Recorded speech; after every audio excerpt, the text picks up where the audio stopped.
朱棣第一次领兵出征，就给朱元璋送上了一份大礼。他和蓝玉在北疆大败前元余孽噶忽儿，阵前斩首5万人，俘获战马8000多匹。噶忽儿麾下只剩几千残兵，朝着漠北腹地仓皇逃窜。蓝玉亲自率领1万精锐骑兵，穷追不舍，打算彻底斩草除根。看着儿子递上来的战报，朱元璋是无比激动。不得不说，蓝玉这人虽说平日里骄横跋扈，可真到了战场上，绝对是能打硬仗的好手。这一战，他手底下的一众义子更是立下了头等功劳。两军刚一照面，他们就悍不畏死，朝着敌营发起了猛攻。骄兵悍将，果然是杀敌之利器呀！对外，蓝玉是所向披靡的杀敌利器，可对内他却毫不收敛。朱棣的捷报里还顺带提了沿途的所见所闻。蓝玉麾下的将士奸淫掳掠，无恶不作。只要是蓝玉部队驻扎过的地方，百姓都对他们十分畏惧。大军开拔之后，往往会把当地财物洗劫一空，行事做派和当年的前元军队几乎没有任何区别。仗是打胜了，但是战祸没完呢。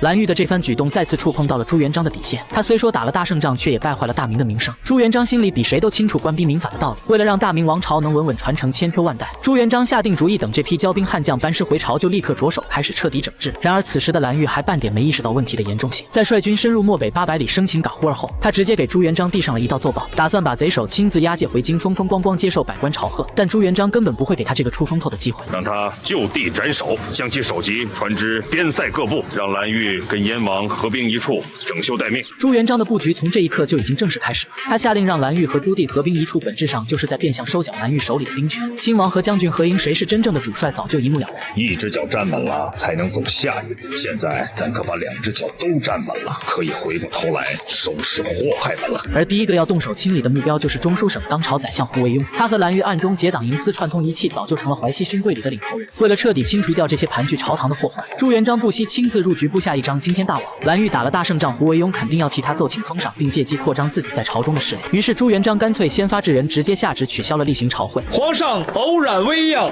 龙体欠佳，降旨停职3日，请列皇上很少换兵，他也讨厌臣下称病。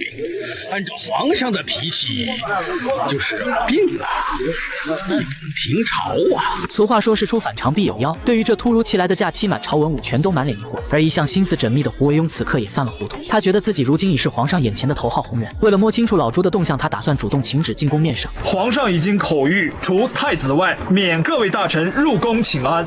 听见没有？连胡惟庸也被拒之宫外了。胡惟庸听后也猜出了几分端倪，除了太子朱标谁都不见。皇上或许是真的染了病，可殊不知这正是朱元璋想要看到的局面。他就是打算假装生病，暂时离开京城，看看胡惟庸到底能狂妄到什么地步。过2天呢，咱要和彪儿去黄山驻营镇子，你跟咱一起去吧。想到马皇后的身体状况一天不如一天，朱元璋便打算趁着剩下的有限时日带着她出宫散心。怎料马皇后想都没想，直接就拒绝了他。自从驸马欧阳伦一案之后，两人心里就生出了不少隔阂。朱元璋狠辣无情的处置手段让马皇后失望到了极点，挚爱的不理解无时无刻不在煎熬着朱元璋的内心。但为了给子孙后代留下一个干净稳固的大明江山，就算背上卸磨杀驴的千古骂名，朱元璋也毫不在意。而为了让胡惟庸彻底放下警惕，朱元璋在动身之前特意把他召进了上书房，说自己最近胸闷，打算和太子一起去黄山避暑。自己不在京城的这段时间，朝中所有大小事务全都交由胡惟庸全权处理。皇上的意思是要让臣……没错，咱让你留守京城，主持朝廷政务，待咱当景约的皇上。